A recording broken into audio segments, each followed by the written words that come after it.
Welcome to Iota Talk, or Centaur Talk here.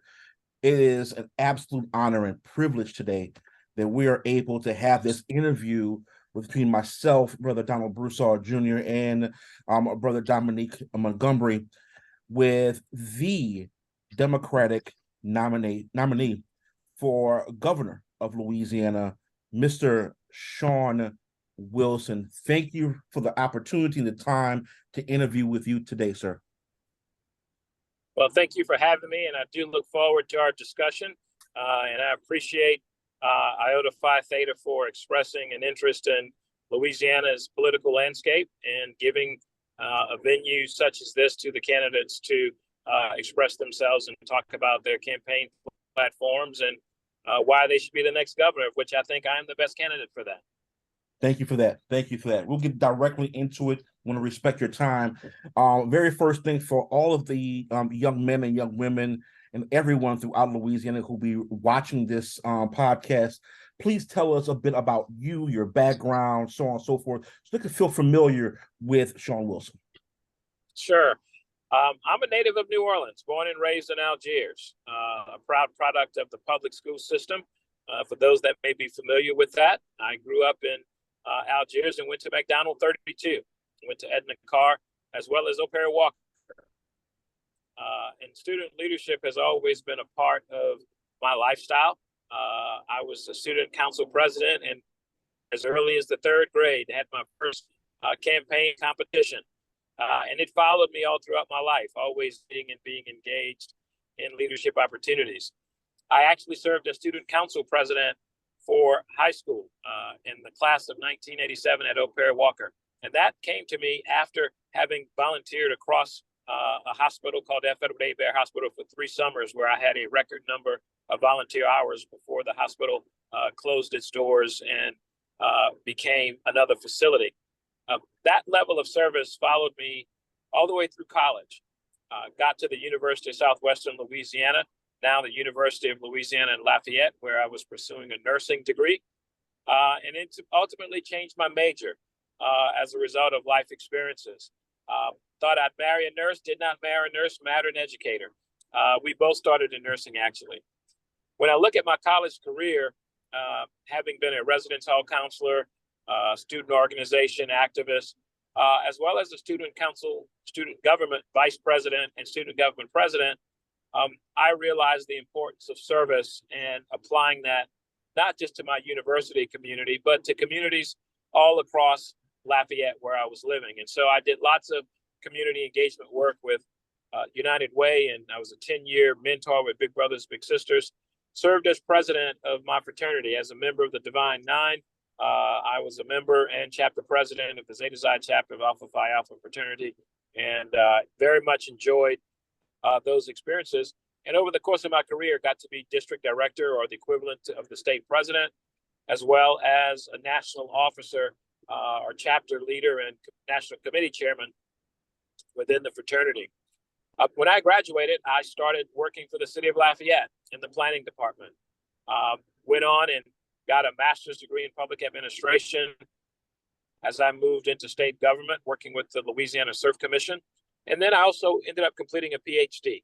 And over the course of that time, I worked for the first female governor of the state of Louisiana as her deputy legislative director. That was Governor Kathleen Babineau Blanco, who was the lieutenant governor I had worked for 6 years. And then she became governor and moved into her department, her office, and then moved into the Department of Transportation as confidential assistant and then chief of staff, and served 3 different secretaries. I completed my PhD during this time, and the current governor, Governor John Bell Edwards, appointed me to be secretary in 2016, actually at the end of 2015, and I took office in 2016. Serving in that role for over 7 years. We had a very successful tenure there. I actually led the effort to invest and build over $5.5 billion worth of infrastructure, doing projects that had been around for decades that previous administrations could not deliver. During that time, I was the only African-American secretary in the entire country for the first 2 years of my appointment. And then toward the end of my career there, I had served as president of the American Association of State Highway Transportation Officials, which is the national organization covering all state departments of transportation. And I just so happened to be the first African American, and to this date, the only African American of this 100 and I guess it's 109 years old now organization in this country. And so I have a history of being the first, whether it was being the first AASHTO president or the first president of the Alumni Association at the University of Louisiana. This does not intimidate me to become the first African American governor of the state of Louisiana. That's a little bit about who I am and why I'm running. I will tell you, I'm looking to stop the divisive politics. I'm looking to make a difference for the citizens across the state, doing things that are going to make us safer, smarter, healthier, and wealthier. All of these are things that we can absolutely have. And these are things that everyday citizens think about when they go home and see their children or their families. These are things that people are needing of their government. And when I look at the field of candidates, we've got folks out there that are not going to treat people fairly, equally, or justly. And they're certainly not going to make the kinds of investments to protect the least of us in this state. And that's why I'm running for governor. And I appreciate the opportunity to visit with you today to have a conversation about these issues. Absolutely. Thank you. I want to give Dr. Wilson his flowers real quick. Maybe it's because he's an alpha, but I heard a lot of firsts in there. And I just want to give you a little round of applause, sir. That's amazing, especially in the state of Louisiana. So, thank you for coming on, of course. But for the man being so many firsts, there are a lot of things, first chapter president, alumni, first this, that, and the third. There's a lot of them. I lost count, actually. But thank you, and we appreciate you, of course. So give this man his flowers real quick. I want to give you flowers. Absolutely. Thank you. I appreciate that. And I tell you, being first is always great. But until you have a second and a third, you really haven't broken the mold. We may have set a new standard. My goal is to establish a pipeline for leaders in all those cases. And so I'll just tell you, we've had 3 African-American presidents of the Alumni Association since me. We did elect a second African-American president of AASHTO after me. He unfortunately was not able to complete his term because of the job change that took place within that governmental administration. But clearly, we have to pay it forward, build a path for leaders to follow. And that's no different than what I'm doing in this campaign for governor. Absolutely. Thank you. Awesome. So talking about first, I want to get into that now in regards of the gubernatorial race. In the history of Louisiana, PBS Pinchback was considered the first African-American governor. Went to Straight University, now Dillard University, if I'm not mistaken. And he got that particular position not very long. He got kind of kicked out, as we all know. So it's not really considered the term for him. But I want to go into in 1995 in particular. I was a young kid in Louisiana living in New Orleans with my mother. And as you well know, Representative Cleo Fields, he's a legend in Louisiana, in my personal opinion, ran a very good race and lost against Mike Foster. The runoff was pretty wide margin, if you will, in that area. It was blown away basically a 2-1 margin. My question for you is, how will you break through and increase the voting population that's needed? Because personally, I believe you will make the runoff, and go against your Republican opponent in that runoff, and win and become the true first African-American governor of Louisiana. Great question. Just let me give you a little historic fact. PBS Pinchback, he did ascend to be governor, and he served for about 6 weeks because the governor had been impeached. Yep. He actually replaced Oscar Dunn as lieutenant governor, who was elected, who was also African-American and was the first African-American lieutenant governor in the country. And we've elected several lieutenant governors in the country since then, none here in Louisiana. But PBS Pinchback was the first African-American to serve as governor in these United States. And it didn't happen again until Governor Wilder in 1990. And then I think later in 2004 or 6 with Deval Patrick. And Governor Peterson in New York actually followed in the suit of PBS Pinchback when Governor Spitzer was impeached. And then it happened again this year with Governor Wes Moore. And I am attempting to do it to be the 4th elected African-American governor in the history and the first elected in Louisiana.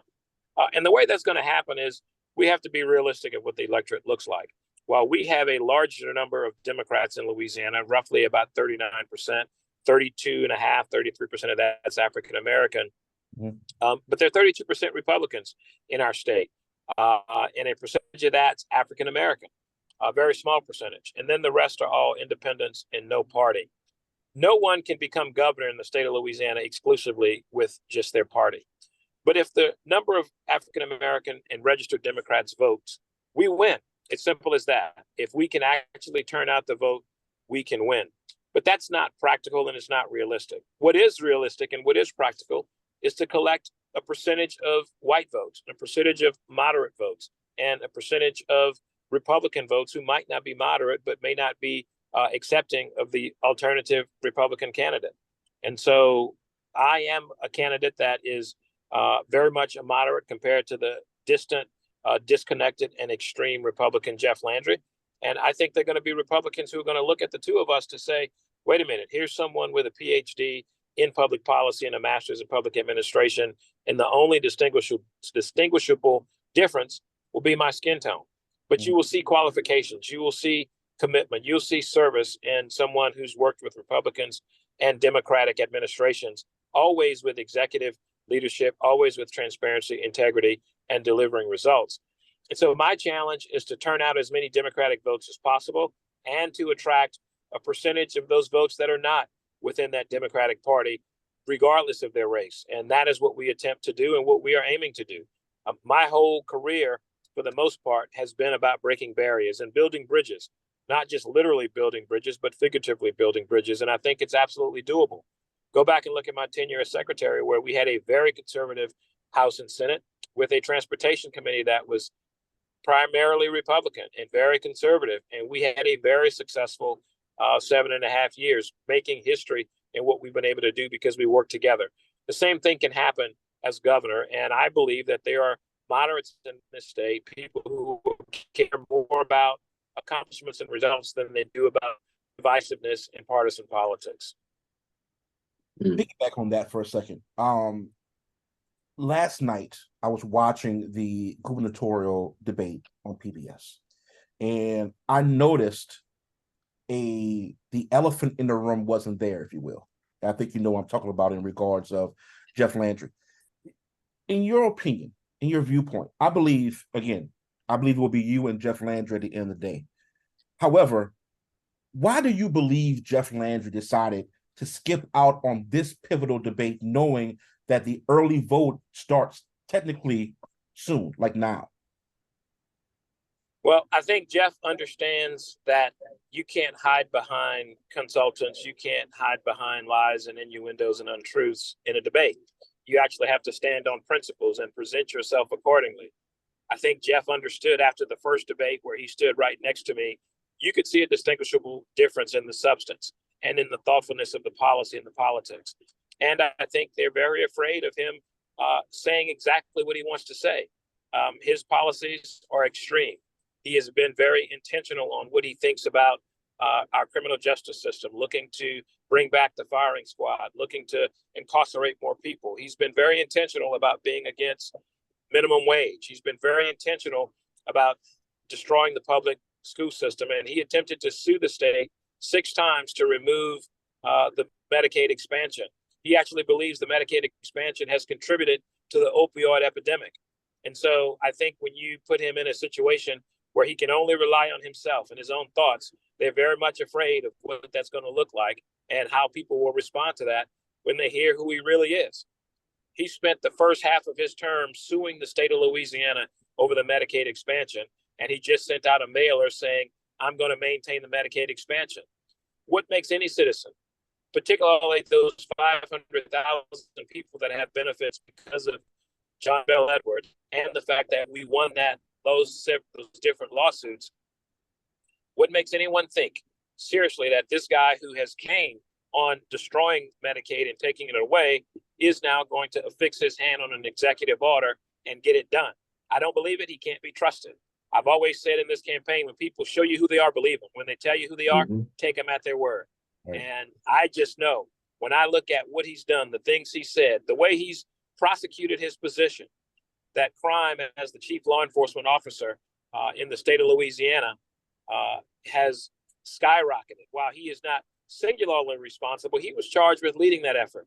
And you can't say you're going to do it now as governor when you've just been vacant and absent for the last 7.5 years as attorney general. And then lastly, the way you've exercised this position. He actually testified in favor of a bill that he called Truth in Sentencing that was targeting the city of New Orleans, the city of Baton Rouge, and the city of Shreveport, and ran a commercial about it. And he highlighted the specific district attorney and the mayor of New Orleans and Shreveport, but no one else. If you're interested in justice in terms of juvenile offenders, why do you isolate it just to 3 parishes and not to the 64 parishes? Last I checked, being governor was governor of all of the citizens of this state, and not those in the 3 cities that have the largest Democratic base.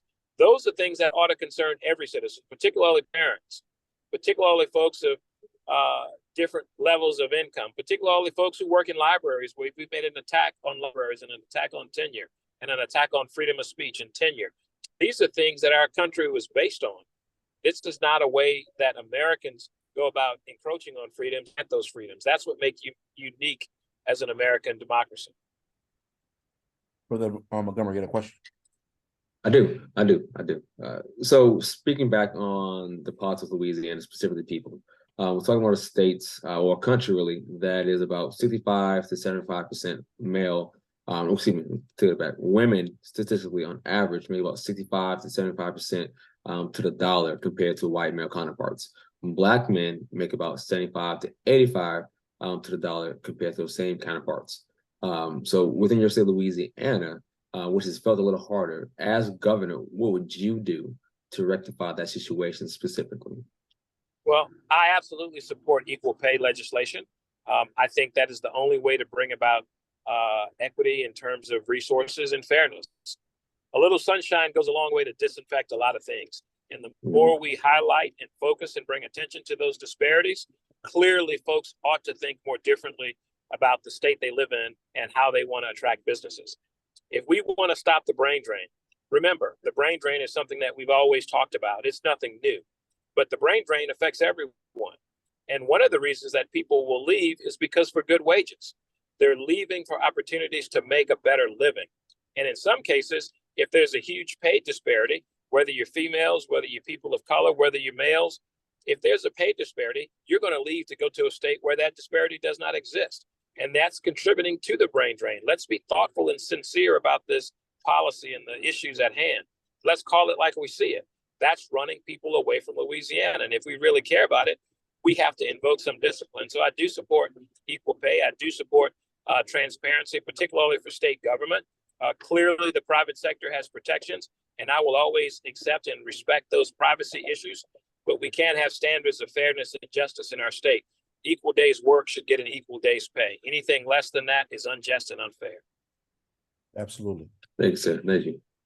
Let me get to the political representation question I have for you. I remember a conversation that President Barack Obama had several years ago, and one of his main tenets that he was very upset about, that he thought he failed at, was to expand the electorate, specifically having much more engaged young people, particularly African American men and women.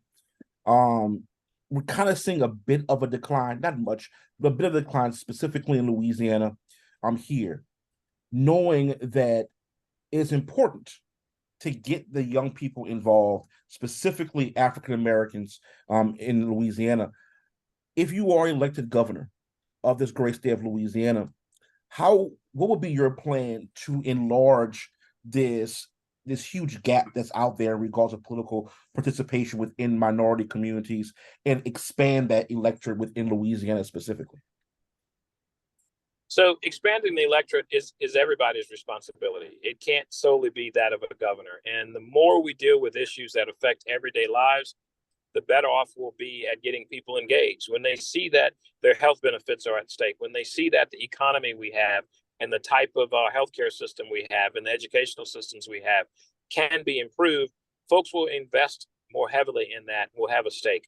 I think some of this voting apathy that we see is a result of two things. One, the assault on voting rights, but two, the ability to articulate what's really at stake.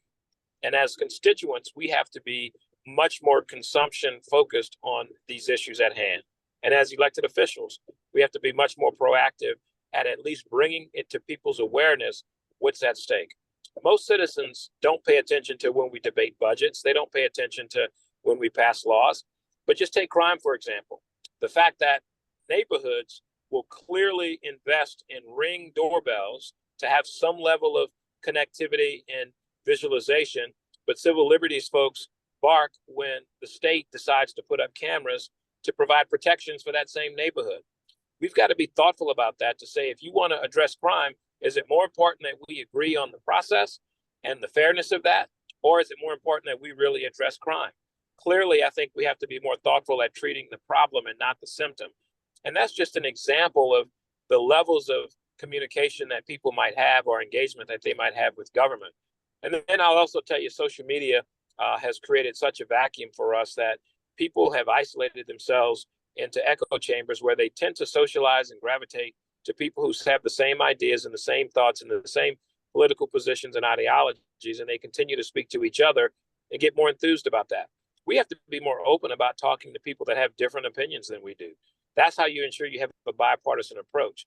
That's what I've done in my career over the last 25 years, is work with folks of different political backgrounds, different parties, folks who aren't necessarily native to New Orleans, but may be from New Roads, a much smaller town with different approaches and a different character and culture. We can do that if we have a much broader communication and not be afraid to engage as citizens. Agreed. Awesome. You want to take the next question, or you want me to go with it? No, I'll take one. I just want to kind of piggyback off what we just talked about. I'm always curious when politicians say these things. How do you actually address or get people more engaged, though? That's one of my core questions or core curiosities. As a politician, as someone who was at his highest realm in the state, in essence, right? The highest political position, the highest public figure in the state. How do you get the little guys, the mom and pops, the brothers and sisters on the streets of New Orleans, throughout Louisiana? How do you get them involved and wanting to see their communities better? Right? How do you get them wanting to be more active in voting and get a better understanding of policies and the budget, which are things that are very important to your point? How do you get them involved in those discussions in a meaningful way? Well, you do what was done with me as a kid. You got to support people being politically engaged. I think I said at the beginning that I was in student leadership in the third grade. And that level of leadership, while it may not have always been a position, allowed me to stay engaged, where you got to interact with mayors and councilmen and school board members and superintendents. And so when you understand the power of position, not the position you're in, but the position that you find yourself in on occasions, like sitting across from the superintendent on the student advisory council, you understand the ability to say, I wish we had more recycling material or opportunities at our school, or I wish we had better athletic facilities, and you can help work to make those things come to fruition. Same thing happened in student government, where we actually paid for and built a swimming pool, where we paid and built a better network for international students to connect and be more accommodated and feel closer to home because of how we're investing. Those are things that can absolutely happen. And so when you introduce it to people at a very early age, they tend to be invested in it. And so starting off at a younger age in schools to make sure there's some political infrastructure in place to understand what democracy is, to understand what representation is and engagement, that's how you do that. The other piece, you have to meet people where they are. It would totally be daunting and overwhelming to try and introduce the budget process to someone who is relatively new to engage in government, but you can engage them in a particular agency around a particular issue or around a particular project that teaches them the process, and then you encourage them to stay engaged and grow. If you do it any other way, you're going to overwhelm people and intimidate them, right, particularly if they don't feel like they have a role or a voice or some authority to make a decision one way or the other. Yeah. And those are things that I think we just have to do as citizens, is make those kinds of effort to bring people in at their level of leadership and at their level of service and engagement that's going to be meaningful, and you have to build on that. You can't expect a power citizen to be involved on day. You've got to cultivate that, and you've got to be around other people that are engaged as well. Awesome. Thank you. Appreciate that. The next question talks a little bit about infrastructure. So in a recent report, U.S. News and Report, of all the 50 states, Louisiana is considered to be ranked 49th in transportation, 47th in energy, and 47th again in internet access. Knowing that you've done quite a bit in the role that you had in the past 7 years, what would be the next step to increase significantly the transportation, energy, and internet access that is needed for upgrades throughout Louisiana? Is implementing the work. I'm a big believer in plan your work and work your plan. Understanding what the U.S. News and World Report did in their comparison to places to do business, I will tell you, you have to understand the metrics of that and what they look at. Some of our rating has to do with the fact that we haven't adjusted our revenue to invest in those things in 30 plus years. We have our first new recurring revenue investment for infrastructure that was passed 3 years ago, but it didn't go into effect until this year. And it only went into effect with 50% of the funding. So we got a new $150 million this year. We'll get an additional $150 million next year to be a $300 million recurring investment. Here's the challenge. The current level of investment is only worth 40+% of what it was in 1990. You or your listeners could not live on what you were making in 1990 in today's environment, and neither can the state in terms of its investment. So they are looking specifically at how do you keep up with inflation? How do you maintain your systems? How do you make investments? We don't have a recurring revenue source for broadband. We got a grant of worth $1.4 billion that's going to go a long way at creating accessible and affordable broadband in rural communities and communities that are lacking those resources. But we've never had a resource to be able to invest in that. But we've got this $1 billion+ grant now. So implementing that will change the trajectory of what that is. Same thing with our energy infrastructure. We have never really funded the infrastructure from a public sector to cultivate that. But now that we're looking at renewables, go look at the $20+ billion of methane and carbon related investments. Go look at the Halo project that's going to bring billions of dollars when Louisiana is successful to cultivating hydrogen development and application for innovation and infrastructure manufacturing. Go look at wind. Go look at the $1.2 billion solar manufacturing plant that's going to be built in Acadiana. These are things that we are on the front end with, not on what has been a cumulative 30-year of disinvestment. Having a governor in place that understands the integration of these opportunities and the deliverable of those opportunities is absolutely fundamental. Someone who's not going to reject federal investment and support because the state's not going to do it. Every other candidate in this race wants to roll back the revenue stream that we have today to the tune of at least $500 million. Some are even talking about eliminating personal income, which would be another $1 billion. We could spend $1 billion investing in public safety and education and do that sustainably for the next 10 years to really change the outcome of that. The same thing can happen with infrastructure because we know even with this additional $300 million, we are short we could afford to spend another $700 million a year just to keep up, not necessarily to get ahead. And so clearly we can make those kinds of investments, and anything less than that, anything shorter than that, anything more extreme than that we're going to hear from the conservative side is going to do absolutely nothing to change the outcomes of the U.S. News and World Report ranking. We have historically been low because we have not made systemic investments. Go back to the Bobby Jindal years and look at the $2 billion deficit that he left the state. And we not only had to do that, but we were forced to repopulate the budget just to beat the bare minimums of what our obligations are. And here's what we've done. This administration turned it into a $2 billion surplus, in spite of paying teachers and public employees more, in spite of repopulating every fund that he swept and used inappropriately and illegally, but was not held accountable for, in spite of paying down more debt than we have in the history of Louisiana with regard to our unaccrued liability for retirement. These are things that are smart business principles that we have done well over the last 7 years. Now is not the time to go back to Jindal economics and reduce those investments and go in a different direction. Now is the time to really leverage. If we go back and allow Jeff Landry to have his way, we're going to undo 4 years of 8 years of good work. And that will be problematic. And in 4 years or 8 years or in 10 years, you're going to have another candidate for governor sitting here talking about health outcomes, educational outcomes. Woe is us from an economic development standpoint. If we're going to really change this, let's change it. Otherwise, let's stop talking about it. And I don't think our citizens want us to stop talking about it. They want real results. And that's what we're going to give them in my administration.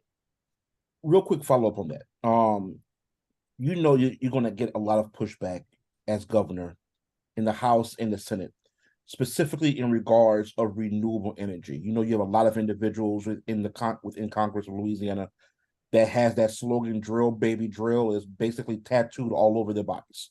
So the question here is, how can you move the quote unquote move the crowd, if you will, as in hip hop slogan, to not just maintain the concept of the drilling, but more importantly, say, hey, this is the opportunity that's out here that we need to be in the forefront and continue to be in the forefront with solar, with wind, and so on and so forth, and these concepts.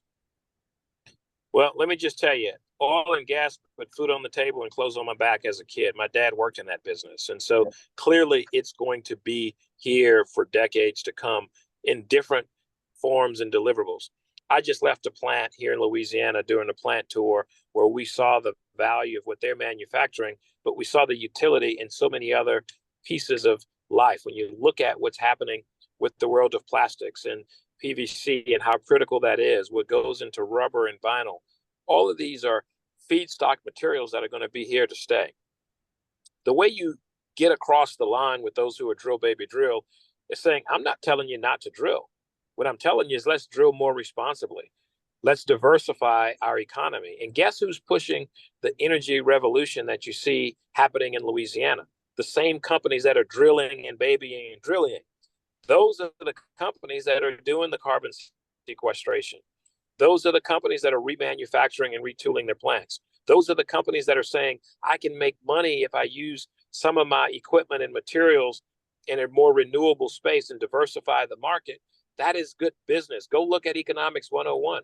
You can't put all of your eggs in one basket. And so, unfortunately, I think at higher political levels, things get so politicized and they get so dumbed down that people miss the boat, that we have an industry that is aligned with many folks that are interested in sustainable governing to have adopted a climate action plan. And it's two different entities that are fundamentally different and have different goals, but they agree on some of the outcomes.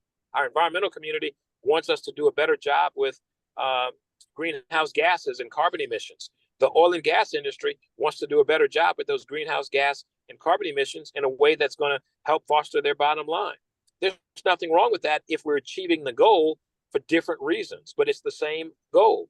Those are things that I will fight for as governor. And listen, in the bipartisan world, those are the things the masses want to deal with.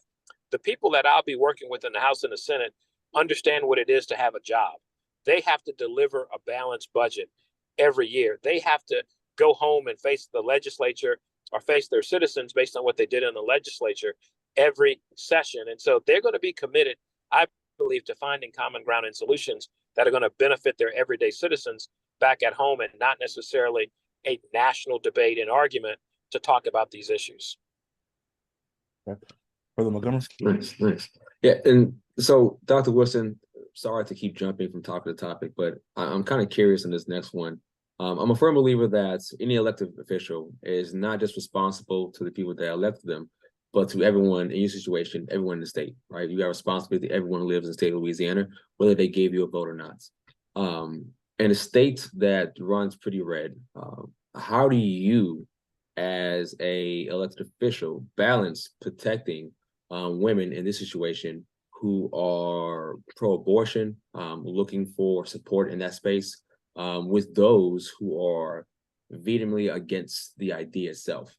How do you balance that juggling act, almost protecting both parties, keeping their interests involved, but curating a space, a safe place for women who are looking to protect their bodies and their future when it comes to a unwanted pregnancy? look, it's a tough issue and it's a tough act to balance because this is something that so many different people have different opinions on. I think you simply have to follow the data and the facts and say, what are the outcomes? What are we really doing to our citizens in the state? The state does not legislate healthcare when it comes to cancer, diabetes, obesity, schizophrenia. I don't see the value in doing it, particularly when it comes to women's health. I'm also someone who, in my life, I've been married to the same woman for 28 years, and we've made a decision for us that embraces life. And life isn't just being pro-birth. Life means investing in things that we can deliver for our children in a way that's healthy, safe, and smart. I'm also not going to tell you that it's my place to invoke my principles on every other citizen.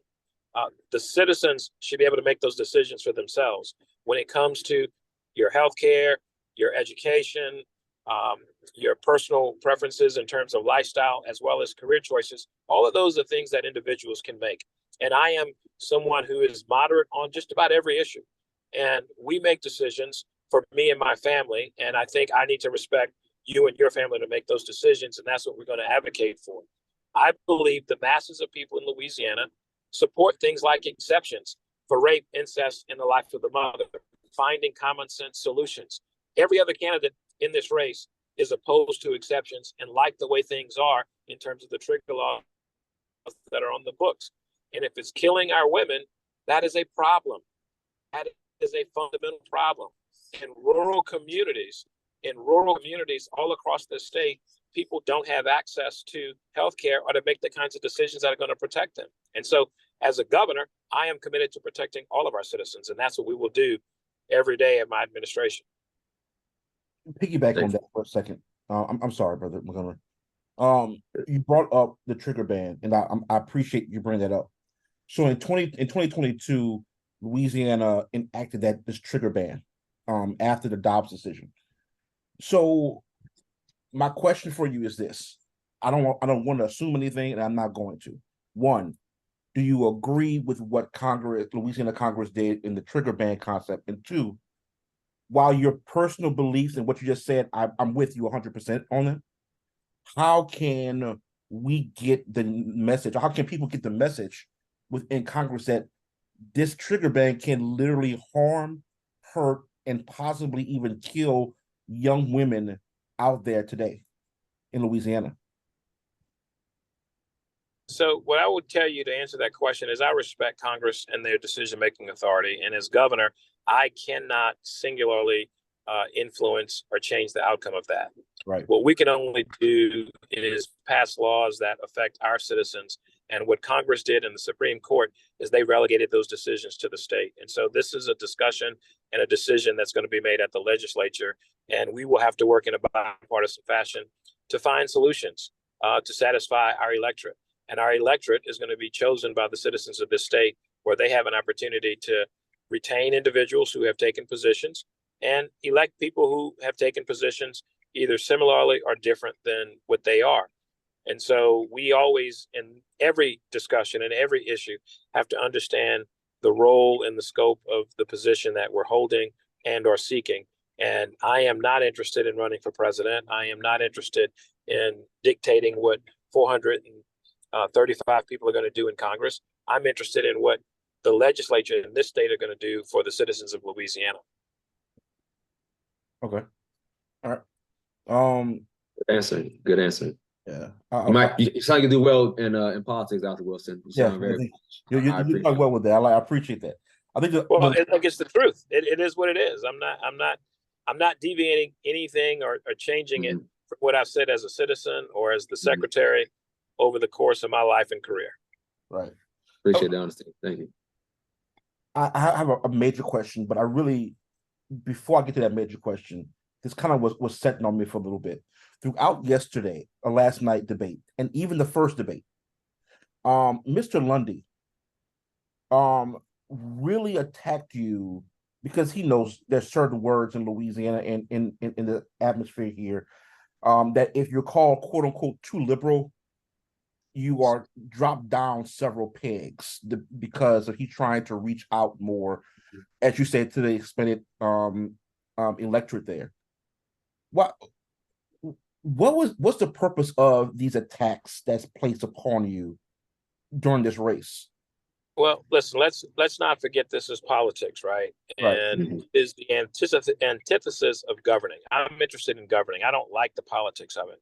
And the politics of it is sometimes people cast aspersions, tell lies, and create innuendo just to move people because they trust that individuals are not going to do their own due diligence to study and learn for themselves. And if you want an example of extremism, go look at Jeff Landry's policies. If you want to see extremism, go look at how he's implemented his office and the policies that he's proposing. If you want to see extremism, go look at the fact that he wants to bring back the firing squad and wants to consider himself pro-life, but it's okay. Take it when you've got people with mental illness, you've got people that have been incarcerated, that have had non-unanimous juries, and you've got proof that you have overturned more cases than you've actually killed people as a state. These are things that we just have to be thoughtful about and sincere in terms of our direction of where we're going to go and what we're looking to do. And so they're going to do that because their numbers and their political polling is reflecting that they're not going anywhere. There's a reason why you saw in the second to last debate only two candidates, because in that poll, they said you had to have at least 5%. Stephen Waguespack was still in single digits, but he was the only other candidate that scored at least 5% in their poll. Jeff Landry had a percentage 5 points higher than mine. He was at 34. I was at 29, I believe. And so obviously, if Jeff decides not to go, they're going to be more interested in trying to steal votes and criticize people wherever they can, whenever they can. And so I am not the person that they're painting that to be. And if you study my record, you'll see that. I was the most popular secretary in John Bell's administration from day one. And it stopped when I announced my intention to run for governor. And so that is the politics of the day, is that they want to make things up. And listen, here's the unfortunate thing. There are people who are Democrats, people who are looking like me, people who have sided with me before are being bought, sold, rented, and leased for their opinions, all for $1. And that's the nature of this game. But as citizens, we've got to be smarter. We've got to be more thoughtful. We've got to be more intentional about the type of leadership that we want to serve, because leadership isn't just somebody who's going to work with you today. Leadership is going to be what's going to happen every day of the year for the next 4 or 8 years. That is where leadership really matters. Who is going to do what's in the best interest of the people that you represent? I think I'm that candidate. And otherwise, anything else is just speculation and or deception. And I'm tired of being deceived, as I think citizens are tired of being deceived. Right. My last question deals with education. I am just like you. I've been in education for quite some time. I started immediately after Hurricane Katrina, where I started teaching at Walter L. Cohen Senior High School in Uptown New Orleans. And I've been teaching in different states, different areas overall. I'm back home in Louisiana, and as an educational consultant now, I've been helping out schools, turn around failing schools, and so on and so forth. But going back to the U.S. World News Report, Louisiana did rise in regards of education. Not much, though, but did rise in the 40s. Still in the 40s, but going into the 30s eventually, soon enough, hopefully. What is your vision that you have to work with Congress here to improve the educational standards, specifically in K through 12 education in Louisiana, helping with reading scores, math scores, and expanding on STEM? Well, listen, I think the progress we've made is important, but we have to be consistent and sustainable. And that's the problem we have in the state of Louisiana's history, is we've often turned away from policies, no different than what we've done with criminal justice reform, for example. There are those who want to undo it before we've had a chance to fully implement it, because we just like the process of change and not really care about the outcomes. The success we've had in education is a result of some good work, but we need to double down on that and continue it. In my administration, here's what we're going to do. We're not going to just focus on K-12. We're going to focus on 0 to 4 as well. There's an immediate impact by focusing on K-12, but there's a long-term impact and a midterm impact by focusing on 0 to 4. 159,000 children need early childhood education. Everybody deserves a head start. Pre-K is good for any and everybody. Pre-K 3, Pre-K 4, pre-K2, whatever it is, we need to make those investments. And we're only funding about 16,000 of those 159,000. And this is the largest investment in the history of Louisiana in early childhood education. And we're only doing 16,000 of 159,000. Those 16,000 children that are going to get the benefit of early childhood education, they're going to be much better prepared at K-12 at kindergarten level, and they're going to do better in K-12. They're also going to be less likely to be following in a delinquent or life of crime, building that pipeline that we want to stop. So clearly making those kinds of investment work. We also have to make investments in teachers who are the magic makers for education. This past legislature gave them a $2,000 stipend as opposed to a raise. And when you take that $2,000 stipend, divide it by Uncle Sam's percentage he's taking, and then divide it by the 24 checks, if they don't give it to them all at one time, your insurance is going to go up more than what that raise will be for you and your family. We need to be able to pay teachers above the Southern regional average, because let's face it, that Southern regional average is lower than the rest of the country. And the idea that it's average is just the top of the bottom half, as opposed to being the top of the top half. And we need to index it so we stop using teachers and children as a ping pong ball every year in the political spectrum. That is not how you build a sustained educational investment. Those are the things we do. And then the third thing is talk about the policy of education. What are we doing in terms of giving children an option, young people in high school, an option to find vocational education or community college before they make the major investment to go to a four-year institution? How do you articulate that? Are we doing apprenticeships at an earlier age so people can get in the workforce? And are we giving them exposure to jobs that we have in the state of Louisiana? One of the things I think we may be doing is, while we're training our young people in certain skills, which is really good, are we training them for jobs that are here in Louisiana or jobs they have to leave Louisiana to go and get? Case in point, cybersecurity. How many jobs are available in Louisiana in cybersecurity? It's not as many as people would think. And if you do get it, it's going to be in the military. It's going to be in some place that might move you in another place because of the nature of that work. And so everybody that gets a job in that space, it's great, but are we training too many people to do it when we've got a shortage of teachers? The numbers of those who are enrolling in education is decreasing. The people who are going to college, it's decreasing. And so those who are getting in that career path are changing their mind because we're not paying them enough and they're going elsewhere. We need to do the same thing with nursing. We need to do the same thing with engineering. We need to do the same thing with law enforcement. Look at the workforce and determine whether or not we have the workforce in place for the need at hand and the focus of what we need to be focused on. That is what we need to be doing in education. And that is what I will commit myself to as governor of the state of Louisiana, to ensure that we're delivering something that's sustainable over the long term, because it can't be just a one-time investment and expect it to change the future for the state of Louisiana. It's got to be generational. Absolutely. Brother Montgomery, he had a question or?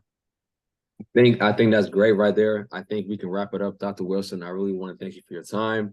Of course, we wish you the best of luck in this campaign trail. Just speaking with you, I think Louisiana has a phenomenal candidate. If you ever want to move to Texas, let me know. Definitely use your help out here as well. I mean, great habits. You know, I don't know.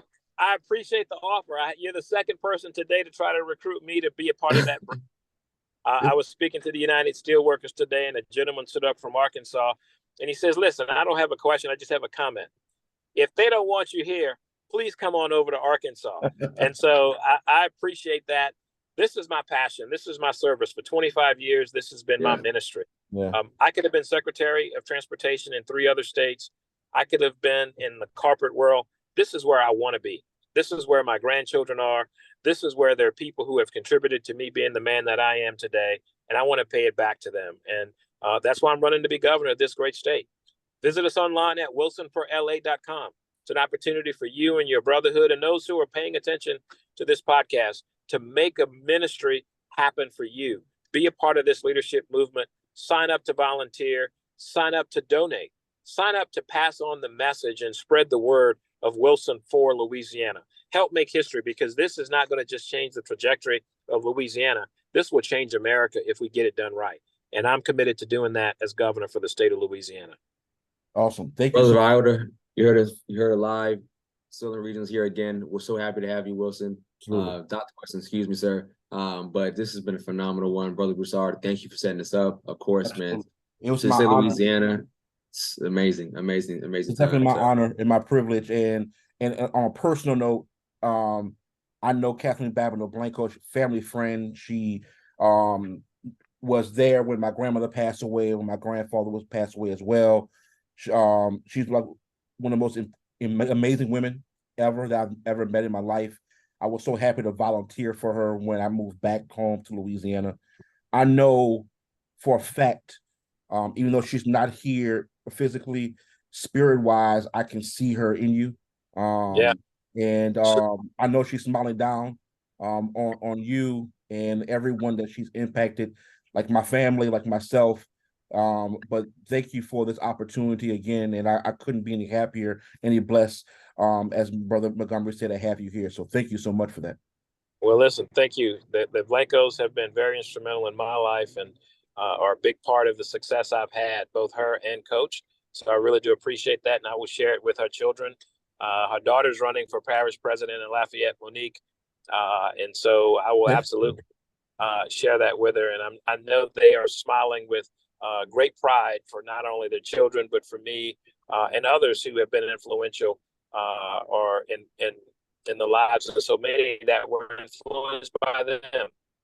That part of the way public service. So thank you for that. I really do appreciate it. Look forward to getting a copy of this so that we can share it accordingly. Look forward to visiting with you soon. Absolutely. Thank you so much. Awesome. Take care. Safe travels.